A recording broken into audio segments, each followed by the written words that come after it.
अस्सलाम वालेकुम viewers. Hafsa Sindhi channel official तां मां हाज़िर आहियां।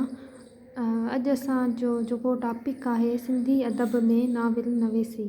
सिंधी अदब में नाविलनि जी शुरूआति कीअं थी, कॾहिं थी ऐं कहिड़े नमूने सां थी, तर्जुमनि जे ज़रिए या असलूकी नाविल लिखिया विया, उहे असां जेको आहे हिन लेक्चर में पढ़ंदासीं। अचो त शुरू कयूं था। पहिरीं असां पढ़ंदा ॾिसूं था नाविल इतालवी ज़बान जो लफ़्ज़ आहे जंहिंजी असल शिकल नावेला मां निकिती आहे। ठीकु आहे, नावेला मां निकिती आहे ऐं लफ़्ज़ जेको नाविल आहे इन जी माना आहे का नई शइ। ठीकु आहे, नाविल जी माना आहे नाविल में जज़्बे जे ज़ेर असर इंसानी ज़िंदगी जी लाहिन चाढ़िन जी कहाणी हूंदी आहे। बिल्कुलु ईअं ई हूंदो आहे। नाविल में जेको किरदार हूंदा आहिनि उहे ज़िंदगी जे चौधारी फिरंदा रहंदा आहिनि ऐं माना जेको इंसानी जज़्बे जे ज़ेर असर ज़िंदगी जी लाहिन चाढ़िन खे बयानु कयो वेंदो आहे। सिंधी अदब में नाविल जी शुरूआति तर्जुमनि सां थी। हीअ जेका मेन पॉइंट तव्हांखे ज़रूरु नशीन हुअणु घुरिजे। हाणे तर्जुमनि सां कीअं थी इहो हाणे अॻिते पढ़ूं था। सभ खां पहिरीं सिंधी अदब में मशहूरु अंग्रेज़ अदीब डॉक्टर जॉनसन जे नाविल रासी लास जो तर्जुमो 1870 में साधू नोंदराय ऐं मुंशी अधाराम थावरदास गॾिजी कयो। हाणे असांखे इहा जेका आहे न ज़रूरु ख़बर हुअणु घुरिजे त नाविलनि जेका शुरूआति थी आहे उहा अंग्रेज़नि जे दौर में थी आहे। अंग्रेज़नि जो दौर में सूरत ख़तीब ठही 1853 ईस्वी में। उनखां पोइ अंग्रेज़नि जेका आहे सिंधी ॿोली लाज़मी सिखणु करार ॾिनो सिंध में। ऐं जेके अंग्रेज़ आहे उन्हनि खे इनाम जेके बासींदा हुआ त जेको सिंधी में तर्जुमा कंदो अंग्रेज़ी मां त उनखे इनाम जेको आहे नवाज़ियो वेंदो।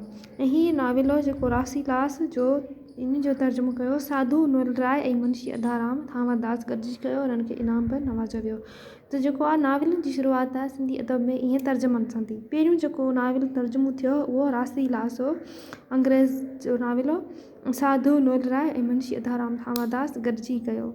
यानी अंग्रेज़नि जे दौर में सिंधी सूरत खां थी ठही। सूरत खां थी ठहण खां पोइ नयूं सिन्फ़ूं जेको आहे अंग्रेज़ी मां हिन में सिंधी अदब में तर्जुमो कयो वियो। उन में नाविल जेका आहे मशहूरु सिन्फ़ हुई जंहिंमें इंसानी ज़िंदगी जे मुख़्तलिफ़ मसइलनि बाबति वीचार ॾिनल आहिनि। इहो जेको रासी लास नाविल आहे हिन में 1891 में साधू हीरानंद जो वाल्टर स्कॉट जे तारीख़ी नाविल तिल्सम जो तर्जुमो करणु शुरू कयो जंहिंखे 1987 में काके भेरूमल मुकमल करे छपायो। हीअ नाविल तिल्सम सलेबी जंग जे बारे में आहे। इहे जेके आहिनि ज़ाहिर में जेको आहे असांखे लॻंदो हूंदो त आम न आहिनि न पढ़ूं या छा, पर जेके आहिनि ज़रे खां ज़री पॉइंट बि पाण खे छॾणी न आहे। छाकाणि त असांखां वाइवास में किथे बि कुझु बि पुछी सघनि था, किथे को MCQs बि अची सघे थो। ईअं न थिए त सुभाणे असांखे पोइ न अचे त पछताइणो पए थो। असांखे ज़रे जेका मामूली शइ तव्हांखे ॾिसण में अचे थी उहा बि लाज़मी पढ़ो। ठीकु आहे, हाणे अॻिते वधूं था त सही माना में तिबेज़ाद नाविल सभ खां पहिरियां शमसुल उलमा मिर्ज़ा कलीच बेग लिखिया।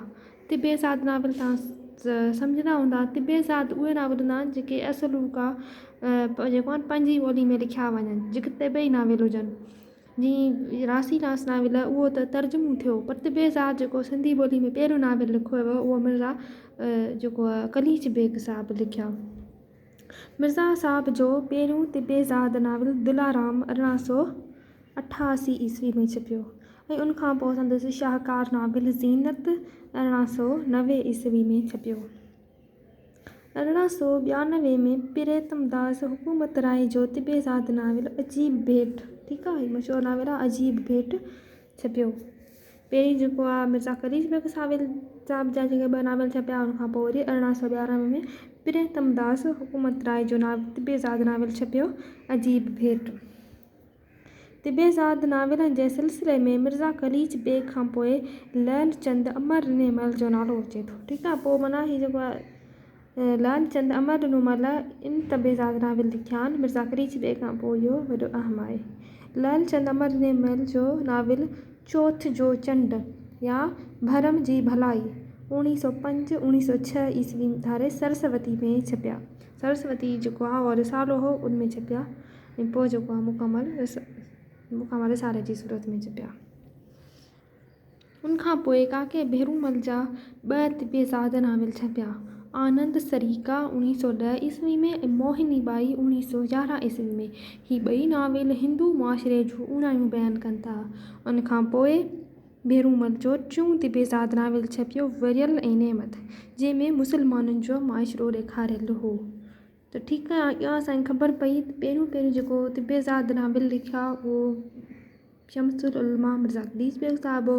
उनखां पोइ जेको तिबेज़ाद नाविलनि में नालो अचे थो लालचंद अमरनेमल जो हो। उनखां पोइ 3 नंबर जेको आहे भेरूमल, काको भेरूमल अचे थो। काके भेरूमल जो सिंधी लिसानियात में बि तमामु वॾो अहम कमु आहे। सिंधी जेका सिंधी ॿोली बाबति मन पंहिंजा नज़रिया ॾिना आहिनि, उहो बि असां इंशाअल्लाह जल्द लेक्चर ठाहींदासीं। डॉक्टर होतचंद मोलचंद गुरबख्शानी जो तारीख़ी नाविल नूरजहां 1915 ईस्वी में छपियो। ठीकु आहे, इहो बि इलाही दफ़ा Sindh public service commission Sindhi जे जेको आहे लेक्चरार पेपर में ॾेई चुकी आहे सवाल। उनखां सवाइ ॿियो बहितरीनु नाविल आहे अब्दुल हकीम अब्दुल ख़ालिक मोराई जो संदरे, जेको 1922 1923 ईस्वी धारे छपियो।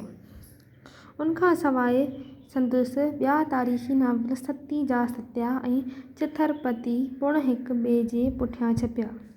उनखां सवाइ मिर्ज़ा ख़लीस बेग केतिरनि ई अंग्रेज़ी नाविलनि जा सिंधी में तर्जुमा कया। ठीकु आहे, त हाणे हिते लेक्चर डिघो थी वियो आहे, त वरी लेक्चर जे अचूं था ॿिए पार्ट में। तव्हां ज़रूरु जेको आहे कंटिन्यू ॾिसंदा रहंदा।